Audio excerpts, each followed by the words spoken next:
एक साधा दिवस, हसत खेळत कुटुंबासोबत घालवलेले काही क्षण आणि अचानक वाजलेली एक फोनची रिंग, ते एका कॉलने सगळं काही बदलून टाकलं.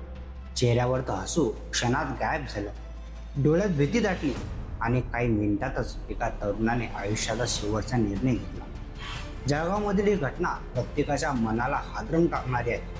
नेमका तो फोन कोणाचा होता? त्या फोननंतर त्याने असं पाऊल का उचललं? जाणून घेऊया संपूर्ण व्हिडिओमध्ये. नमस्कार मंडळी, मी उमेश शिकणारे आणि आपण पाहता विदर्भ लाईव्ह. जळगाव जिल्ह्यातील भडगाव शहरात ही धक्कादायक घटना घडली आहे.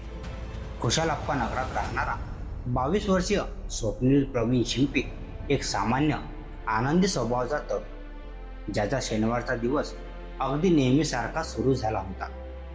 सकाळी मित्रांसोबत फिरणे, कुटुंबासोबत वेळ घालवणे, सगळं काही सुरळीत चालू होतं. मात्र दुपारच्या सुमारास त्याच्या मोबाईलवर एक फोन कॉल आला आणि इथूनच त्याच्या आयुष्याने अचानक वेगळे वळण घेतलं. नातेवाईकांच्या माहितीनुसार त्या कॉलनंतर स्वप्नील प्रचंड अस्वस्थ झाला. त्याच्या चेहऱ्यावर भीती आणि तणाव स्पष्ट दिसत होता. पण त्याने कोणाशीही काही न बोलता थेट आपल्या खोलीत गेला आणि आतून दरवाजा बंद करून घेतला. काही क्षणातच घरात मोठा आवाज घुमला. तो आवाज होता गोळीबाराचा.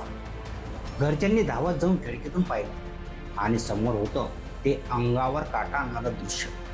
स्वप्नील रक्ताच्या सावरल्यात पडलेला आणि त्याच्या बाजूला गावठी पिस्तूल. स्वप्नीलने स्वतःच्या डोक्यात गोळी झाडून घेतली होती. घाबरलेल्या कुटुंबियांनी तातडीने दरवाजा तोडून त्याला बाहेर काढलं. आधी भडगाव ग्रामीण रुग्णालयात आणि नंतर जळगाव जिल्हा रुग्णालयात हलवण्यात आलं. डॉक्टरांनी त्याला वाचवण्यासाठी प्रयत्न केले, मात्र अखेर त्याची प्राणज्योत मारली. कुटुंबावर दुःखाचा डोंगर कोसळला. आता सगळ्यांच्या मनात एकच प्रश्न आहे, तो फोन नेमका कोणाचा होता? त्या कॉलमध्ये असं काय बोलणं झालं की एका 22 वर्षाच्या तरुणाने इतकं टोकाचं पाऊल उचललं? तसंच त्याच्याकडे आलेलं हे गावठी पिस्तूल कुठून आलं? भडगाव पोलिसांनी घटनास्थळावरून मोबाईल आणि पिस्तूल जप्त केलं असून पुढील तपास सुरू आहे.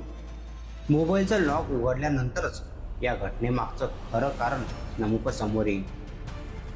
एक फोन कॉल आणि संपलेलं आयुष्य, ही घटना अनेक प्रश्न निर्माण करून जाते आणि प्रत्येकाला विचार करायला भाग पाडते.